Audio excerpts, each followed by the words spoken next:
so I'm here with Eli Miller. Thanks for coming on the Gouda and talking to us about your past and your band. Eli, I know him as Pops, has a barbecue shop called D. Miller's in Sacramento, and I've been coming here since as a kid for a $1.99 hot link sandwich. If you were broke, this was the place to be because it was the best sandwich for the best deal.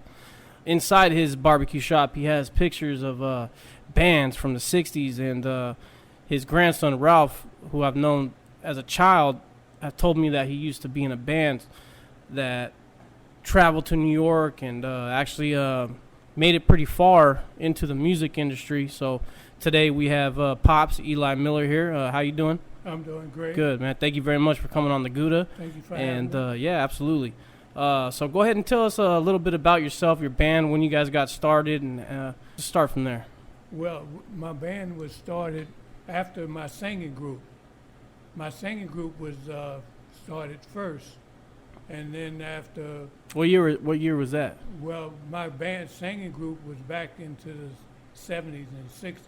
Okay. And then we traveled a lot. I started off in St. Louis, Missouri, with singing with Ike Turner and Tina Turner. Nice. They gave us a shot. The disc jockey in St. Louis knew my group, and so Ike Turner used to play at a club called the Birdcage. So at the Birdcage, Ike would do his show, and the disc jockey would ask us to come over and could work with Ike. So what happened was, we was kind of young, and so when we went over, we were a little nervous to go and play with Ike. So before we got started, we go out and get a bottle of wine, and each one of us would take a little sip of wine. Loosen up. We could do the show. It's kind of like what I did before I got on this podcast. And at any rate, we worked with Ike and Tina Turner. Yeah. Every weekend, Ike would come to town. We'd go over and do a show, and we'd do our little numbers, and that went on for quite a few years. And then how many people were in that singing group? How many it was members? Five. Five. And you had brothers as well? It was Ralph D. Miller and the Five Kings. Ralph D. Miller and the Five Kings. Ralph D. Miller was my brother. Yeah. And he played the guitar, and then another two brothers was singing with me, Charlie Miller and my cousin Henry Smith. Yeah. And my lead singer was Sylvester Cooley from Alton, and Lawrence Caldwell, all from Alton, Illinois. Alton, Illinois, People in Alton would know all these names. Yeah. And we did quite a few shows. Right on. And eventually I felt that wasn't good enough for me. So I moved to New York. And when I moved to New York, I went with Sylvester, my lead singer, and my brother. We moved to New York, and we picked up another guy, Robert Cassidy, that joined our group, and we called the Miller Brothers. The Miller Brothers. Yeah. Right on. And the Miller Brothers consist of, we used to do shows in the Catskills.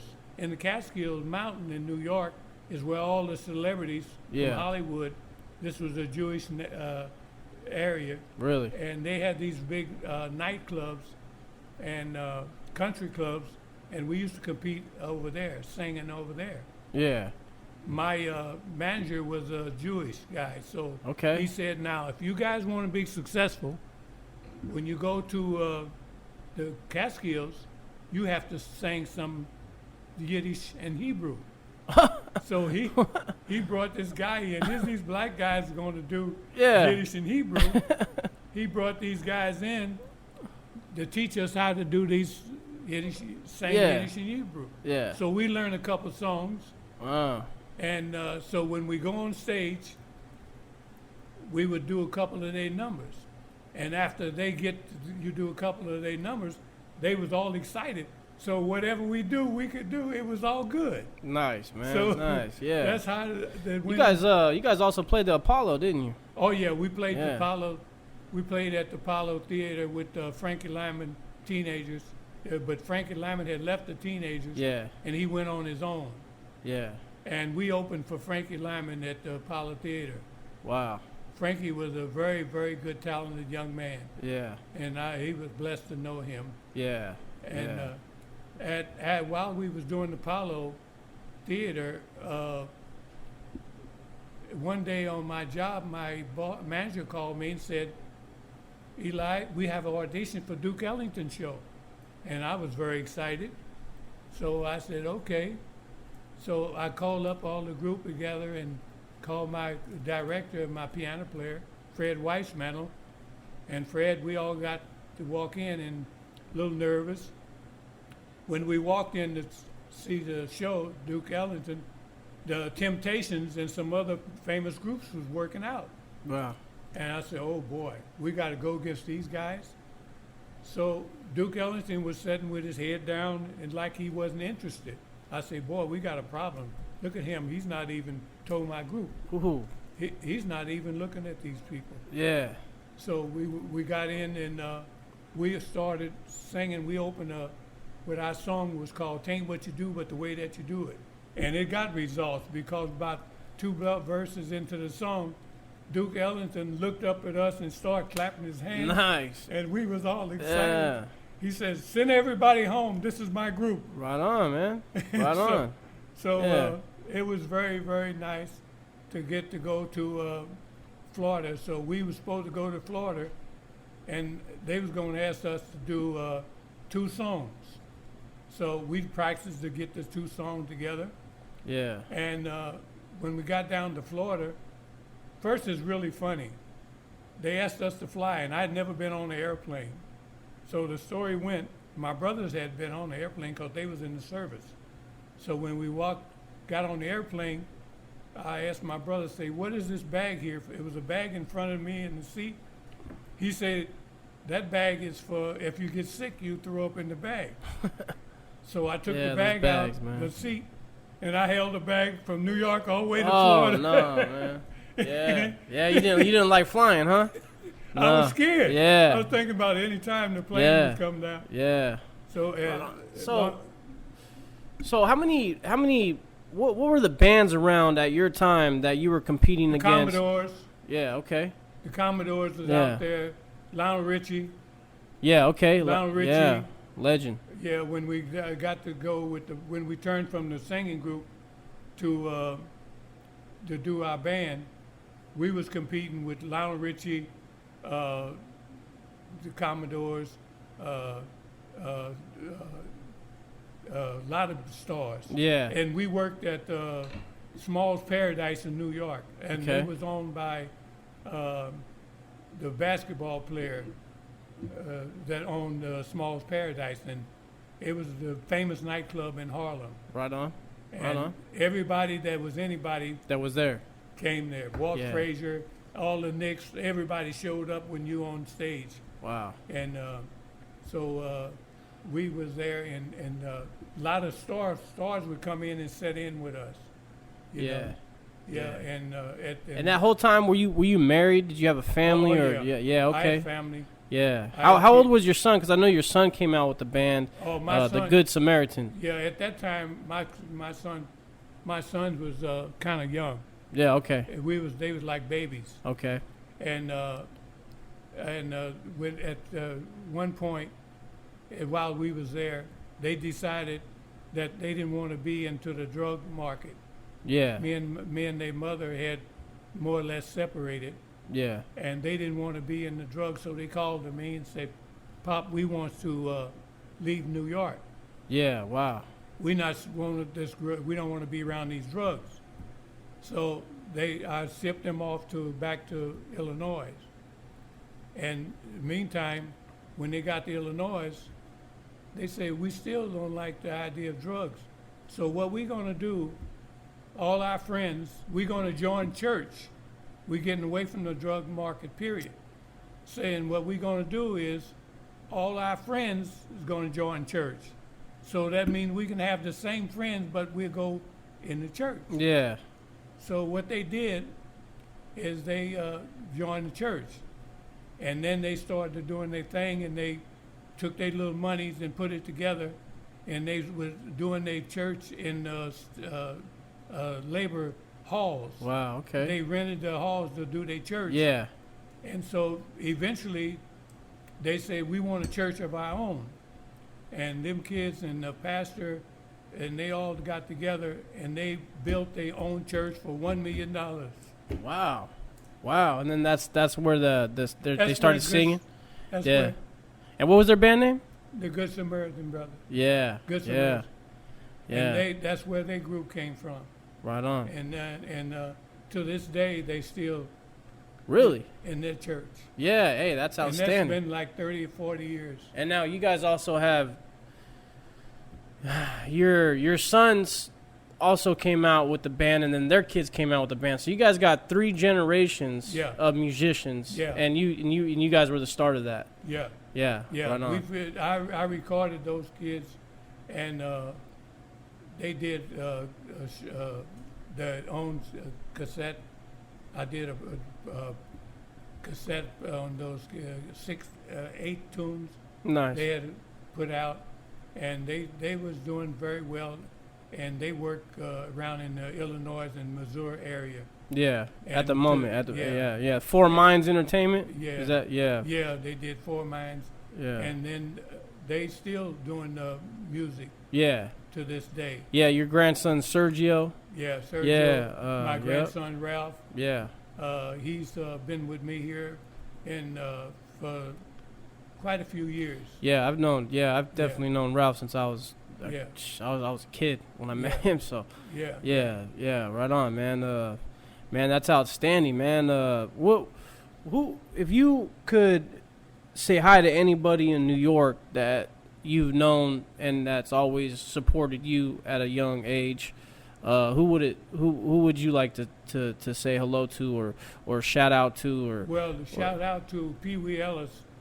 Peewee Ellis is still out there on the market. He used to be James Brown band director. Nah, really. And he's a star up in overseas now. He quit James Brown and came to work with my band. Okay. And he took over the direction of my band. Really? Yeah, and he was famous with James Brown. Papa got a brand new bag. He wrote some big tunes with That's James a big Brown. tune, man. Yeah, well, that's he wrote a big those one. tunes. And James Brown was, well, they didn't get along, so he joined my band. And then when I left New York, he went on with his own band. He took a couple guys from James Brown band, and you can find them probably on YouTube now, Peewee Ellis. Yeah, really. And Yeah. they still on YouTube to this day. Yeah, right on. Okay, yeah, we'll find a link for that and put that in the description. Yeah. Yeah, man, right on, man. And so you had a lot of bands going around you, and everybody was going to each other's shows. Was Yeah. there? I heard something about the Isley Brothers. You guys, yeah. you guys didn't really get along, huh? Well, what happened was when we was at the Apollo Theater. Yeah. When we was at the Apollo Theater with the Miller Brothers, well, what happened was we did a song called "You'll Shout When It Hits You, Yes Indeed," which was a spiritual. Yeah. It's a spiritual we did on our closing act, and at every show, the Isley Brothers was sitting in the audience, and when they were sitting in the audience, they copied our song that we did, "Shout, Yes Indeed," and they went out and made a record called "Shout," and the rest is history. Oh man. They took our concept of our song, "Yes Indeed." Yeah. You shout when it hits you, yes indeed. And they went out and made a record called "Shout," and Yeah. the rest is history. Stole that style, that vibe of that song. Yeah, they stole that. Wow. Was there like a lot of that going on in that Oh, day? yeah, Like, back in the there's day. it was kind of cutthroat business Oh, back yes, then. cutthroat Yeah. business. Cutthroat Like business, when man. when we with the Miller Brothers, we went to Mercury Records. We started recording, and our voice and our sound was similar to the Platters, which Okay. was a very popular group. Yeah. Tony Williams and the Platters. That's Yeah.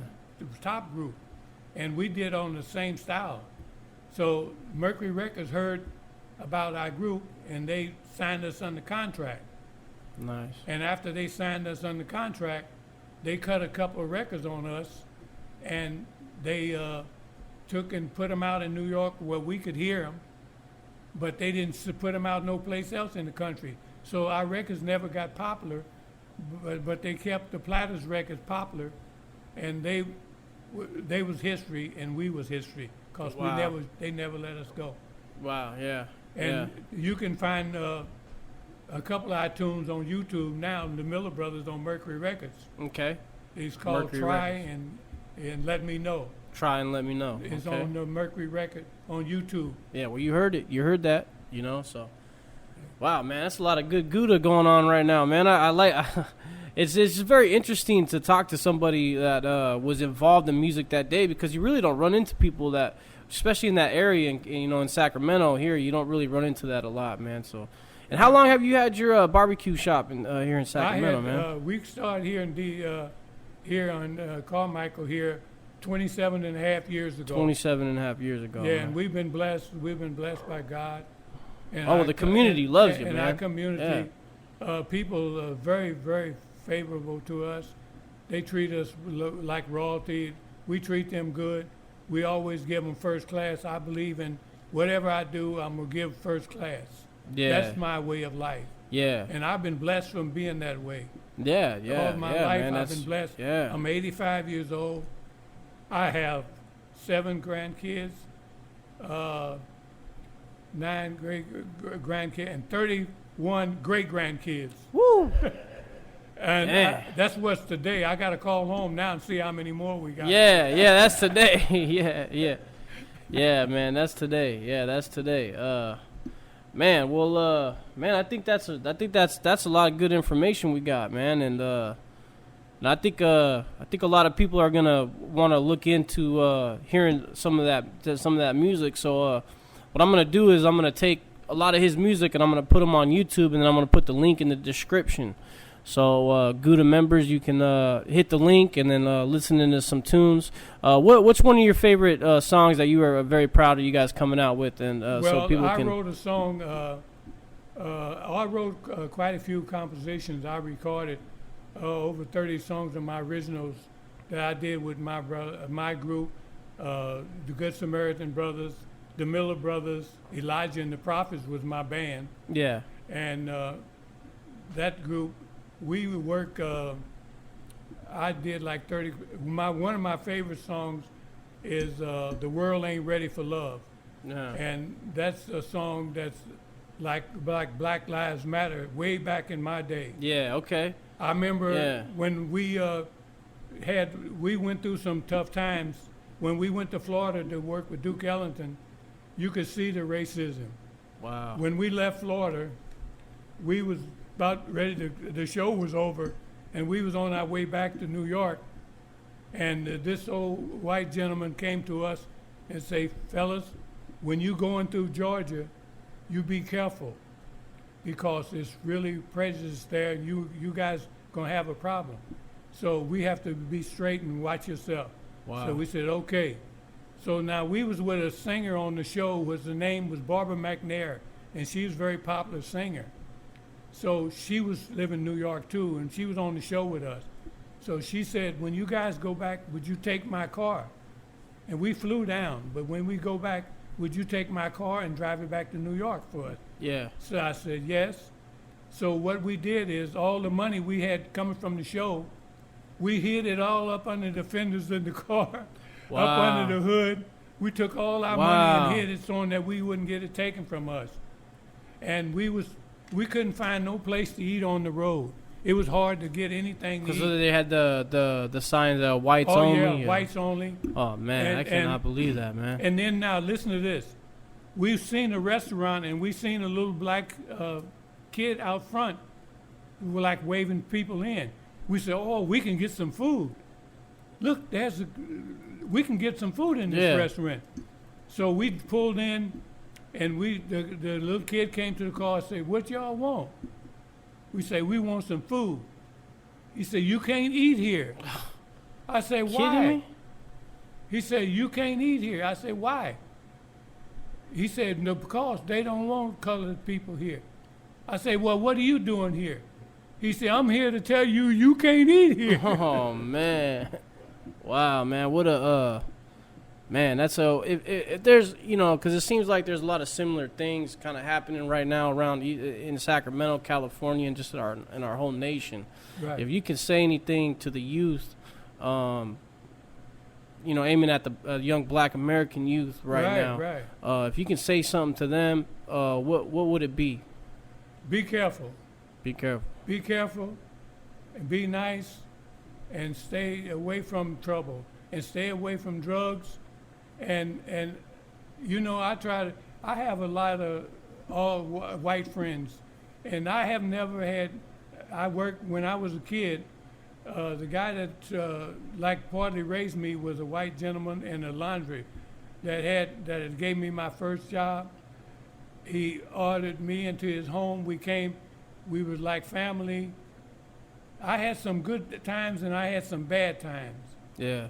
But mostly I just stayed away from trouble. Yeah, stay out the way. Yeah, I just stayed away and try to be nice to people, and I just treat everybody the same. Yeah. So I don't go into none of the racial stuff. Yeah. I got a lot of customers my customers are a mixture of every generation and every race. And everything is good. And No worries, man. And so I just think that in these troubled times, I pray a lot. I pray for everybody. And I hope every morning when I wake up, I pray that this virus go away, that these fires go away. Yeah. It's like people losing their homes. Yeah, man. They're losing their lives. They're losing their lives, man. That president, I hope he's better. Yeah, wow. Yeah. Means a lot to you, doesn't it? Yeah. Nah, I hear you, man. These are troubled times. Yeah, they are. Yeah, man. Yeah, and your heart, you can tell the passion you have for that, especially with this community. Like I said, I was coming in here as a kid, and you've always been around, and I could tell this is why I've been waiting to do this with you, because I could tell that you're very passionate about the community. I appreciate your opportunity. Yeah, absolutely. I try to do whatever I can. Yeah, you do. You do a great job, man, and yeah, man. Well, man, thank you so much for coming on the podcast and giving us, teaching us, giving us some Gouda on what you've been through in your past and your bands and your life and where you're at now and what you wish for in the future. And we really appreciate that. And we'd love to have you back in the future. And, to the listeners, don't forget to put your names in the comments for the raffles. We have a gift basket from Dank City, Sacramento. The gift basket is the raffle, and then we got an ounce of medical cannabis for the veterans of Sacramento. Put your name on the comment plus vet and with your MOS title. Yep, and I want you to thank you guys for listening in, and we're very honored to have this guest here and our guests and our fans. So thank you very much, and we'll catch you guys later. All right.